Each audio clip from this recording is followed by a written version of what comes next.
किसानों के हक के लिए, किसानों के ज़मीन के अधिग्रहण के खिलाफ जो अन्ना जी ने आवाज़ उठाई है देश भर के किसानों के हक में, क्या उसका साथ फतेहाबाद के लोग देंगे? अन्ना जी ने देश में बेरोजगारी के खिलाफ जो आवाज़ उठाई है, नौजवानों को रोजगार देने के लिए, क्या उसका साथ फतेहाबाद के लोग देंगे? और तीसरी चीज़, क्या भ्रष्टाचार के खिलाफ और इस व्यवस्था के खिलाफ, जो व्यवस्था इस देश के हर आदमी के खिलाफ खड़ी है, क्या उस बड़ी लड़ाई का साथ लोग, उस बड़ी लड़ाई में अन्ना जी का साथ लोग देंगे? क्योंकि अन्ना जी की ये लड़ाई छोटी लड़ाई नहीं है, लोकसभा है, राज्यसभा है, जो अन्ना जी के समर्थन में आप लोगों के डर से प्रस्ताव पास करती है। 1.5 साल पहले रामलीला मैदान, अगस्त 2011, सीट के वहां से निकाल न दें, मारे डर के रात के 12 बजे लोकसभा बैठी, उसने प्रस्ताव पास किया। उस प्रस्ताव, जिनके लोकसभा में सदस्य हैं, उस प्रस्ताव को पास करने में उनका हाथ था। इसका मतलब लोकसभा ने सिर्फ अन्ना जी को धोखा नहीं दिया, लोकसभा ने आप सबको, इस देश के लोगों को धोखा दिया। उस धोखे के खिलाफ अगर लड़ाई अन्ना जी छेड़ रहे हैं, क्या उस लड़ाई में आप लोग अन्ना जी का साथ देंगे? ये सवाल लेके मैं यहाँ के पास आया हूँ। अगर इस लड़ाई में अन्ना जी का साथ देना है तो बहुत सोच समझ करके आप साथ देना, क्योंकि व्यवस्था परिवर्तन की लड़ाई जरूरत है।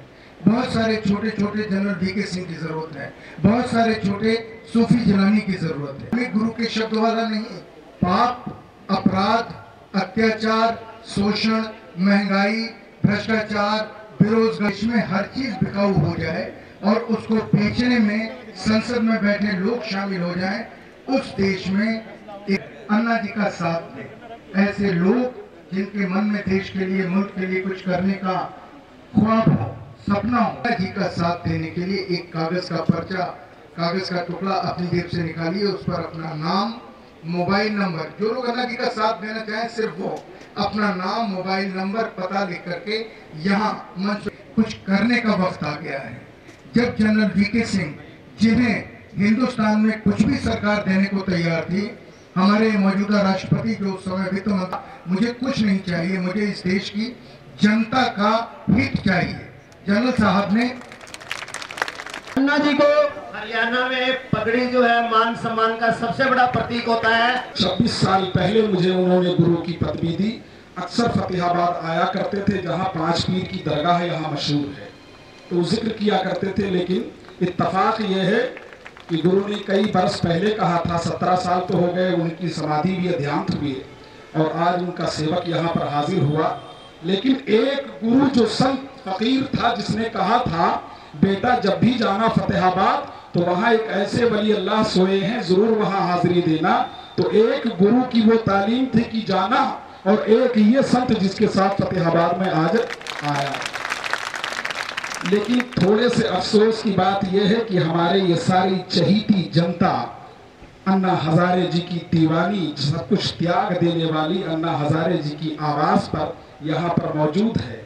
बड़े दुख के साथ बड़ा दर्द होता है, बड़ा कष्ट हुआ हृदय में जब हमने देखा कि हमने श्री अन्ना हजारे जी जैसे शख्सियत, ये 75 साल जिंदगी के तजुर्बात लेकर के देश को नई आजादी दिलाने का जिसने संकल्प लिया, कि ऐसे देश सेवक, ऐसे देशभक्तों के साथ ऐसे हादसे आप कर रहे हैं, आपको तो मुझ शर्मानी चाहिए। ऐसी नगरी में रहकर वो बार ऐसा करते हैं। वो शख्स जो आपके सेवा के लिए है, ये शख्स जो आपके सेवा के लिए है, आप जब रोते हैं तो आंसू कोई नहीं पूछता है, आप जब परेशान होते हैं तो यहाँ कोई नहीं पूछने वाला होता है। एक छोटी सी चीज, आप अगर एप्लीकेशन लेकर के किसी थाने में जाते हैं FIR दर्ज करने के लिए, तो एक खतरदारी भ्रष्टाचारी नेता को, जो कि दलाल की हैसियत से होता है, उसी के साथ जाना पसंद करते हैं, क्योंकि आपकी रसाई नहीं, अन्ना हजारे वो तालीम देने आए हैं, वो देश भारत बनाने आए हैं कि जब आप जाए तो पुलिस इंस्पेक्टर, थाने का इंचार्ज खड़ा होकर कहे एप्लीकेशन लाओ, वरना अन्ना हजारे जैसा आ जाएगा। आज वो संकल्प यात्रा लेकर के चल रहे हैं। आपको हम सुधार सुधारने आए हैं, हम सुधरने आए हैं। इंकलाब, इंकलाब, इंकलाब। अगर आपने देश के लिए काम करना है तो फोटो की जरूरत नहीं है,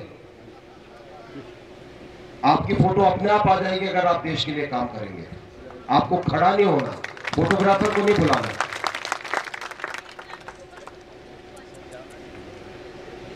सेक्रेटेरिएट के आगे और एक यहीं की नारी है, महिला है, जो अपने बच्चों के साथ वहां बैठी थी। इन्होंने मुझे एक एप्लीकेशन भी दी जो मैंने ऐसे के लिए जिसके पास शायद कोई सहारा नहीं है, न्याय नहीं है। न्याय पैसे में है। अगर आपके पास पैसा है तो आप आधा फतेहाबाद खरीद सकते हो। इसी तरीके से जिनको तो जाने दो, उनको मत दबाओ। तो ये आपको एक बताने की चीज है कि हर चीज के अंदर नौकरी नहीं मिलती है, बेरोजगारी है। 30 करोड़ लोग ऐसे हैं जिनको जिस अवस्था में काम मिलना चाहिए वो काम नहीं मिल रहा है। जो कुछ भी हमारे सरकारी आंकड़े कहते हो और जो कुछ भी हमारे अखबार नवीस निकालते हो, एक स्पष्ट फैक्ट ये है कि हमारे यहां 23 करोड़ लोग ऐसे हैं जो बिना खाना खाए रात को सोते हैं और 35 करोड़ लोग ऐसे हैं जो सिर्फ एक टाइम का खाना खाकर सोते हैं। और कई देश के हिस्सों में इतना कुपोषण है कि उसका अगर कंपैरिजन किया जाए अफ्रीका के साथ, गरीब से गरीब देश से, उससे भी ज्यादा है। लेकिन हमारे देश में अरबपति ज्यादा है दुनिया के। तो ये क्या दिखाता है? ये दिखाता है कि हमारी आर्थिक नीति हमारे देश का नुकसान कर रही है। हमारी आर्थिक नीति गरीब और अमीर के बीच में गैप बढ़ा रही है। और इसी का नतीजा है कि अगर 1990 में आपके 50 जिलों के अंदर नक्सलवाद था तो आज 272 से ज्यादा जिलों में नक्सलवाद। चाहते हैं कि हमारे बच्चे ठीक तरह से जनतंत्र में जी सकें तो जरूरी है परिवर्तन लाना। त्यागिए, भविष्य उज्जवल नहीं। इसीलिए ये हमने एक निश्चय किया कि जनतंत्र मोर्चा के द्वारा हम लोगों को जगाएंगे, क्योंकि हमारे लोग बहुत जल्दी सो जाते हैं। वो तंदुरुस्ती दोबारा उनके पास नहीं आने वाली। मिलावटी खाना खाएंगे।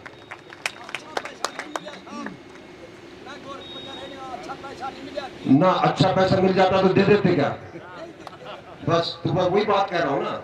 कैंसर पेशेंट की वहां पर क्या है, थर्मल पावर प्लांट कई साल पहले लगा था कोटा के अंदर, जहां पर परमाणु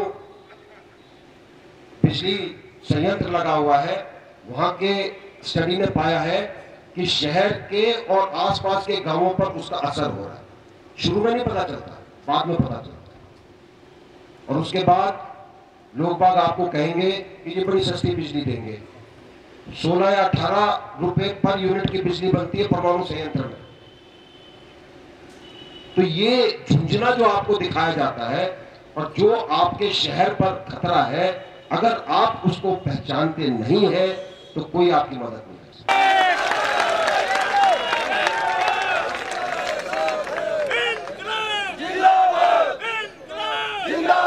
भारत माता की वंदे इंकलाब। धन्यवाद, धन्यवाद।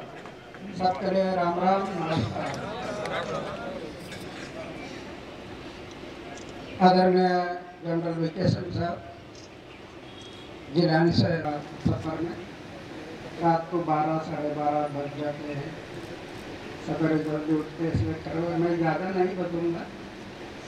अभी जनरल साहब ने सब बताया है, जिलानी साहब ने बताया है कि जनतंत्र यात्रा, ये जनतंत्र यात्रा हम लोग इसलिए निकाले हैं कि हम सब कहते हैं कि हमारे देश में जनतंत्र आ गया।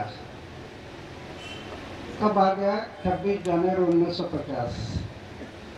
जिस दिन हम प्रजासत्ताक दिन मनाया, प्रजासत्ताक दिन, जिस दिन प्रजा की सत्ता है इस देश में, प्रजासत्ताक दिन। कितने साल हो गए? 63 साल बीत गए। हर साल मना रहे हम प्रजासत्ताक दिन। कहाँ? स्कूल के ग्राउंड में प्रजासत्ताक दिन। और सत्ता कहाँ है? मुंबई दिल्ली में। और दिन मना रहे स्कूल के ग्राउंड में। इसको प्रजासत्ताक क्या कहेंगे? जब तक प्रजा के हाथ में सत्ता नहीं आएगी तब तक प्रजासत्ताक नहीं। एक बन गया ना 26 जनवरी 1950। सरकारी तिजोरी जनता की हो गई। जनता ने उस तिजोरी का नियोजन करने के लिए अपने सेवक बोलकर भेजा है, एमएलए और एमपी। एमएलए एमपी ये जनता के सेवक है। मालिक ने सेवक को भेजा है, तो मालिक का हक होता है कि मेरे तिजोरी का प्लानिंग आप कैसे कर रहे हैं, क्या कर रहे हैं, हमें पता तो दो। आज पता नहीं दे रहे। इसका कारण क्या हो गया? बहुत से ऐसा हुआ कि मालिक हो गया, हर वोटर मालिक हो गया। अब देखते हैं ना, इलेक्शन के टाइम पर, चुनाव के टाइम पर प्रचार के लिए आते हैं उम्मीदवार, क्या कहते हैं? मतदार राजा, सेवा करने का मौका दीजिए। राजा बोलते ना, सबको राजा बोलते। अरे राजा है ना, लेकिन पता ही नहीं कि राम राजा है। क्या क्या राजा ने सेवक को भेजा और राजा सो गया। राजा सोने के कारण राजा के तिजोरी की चोरी होना शुरू हो गया। क्यों? राजा झोल हो गया और उस तिजोरी की चोरी इतना हो गया, इतना हो गया, इतना हो गया, तिजोरी का खड़खड़ाहट हो गया। अभी हम कर्जा लेकर विकास का सपना देख रहे हैं, उसमें भी चोरी है। मेरा कहने का मतलब है, हम लोग बाहर पड़े हैं।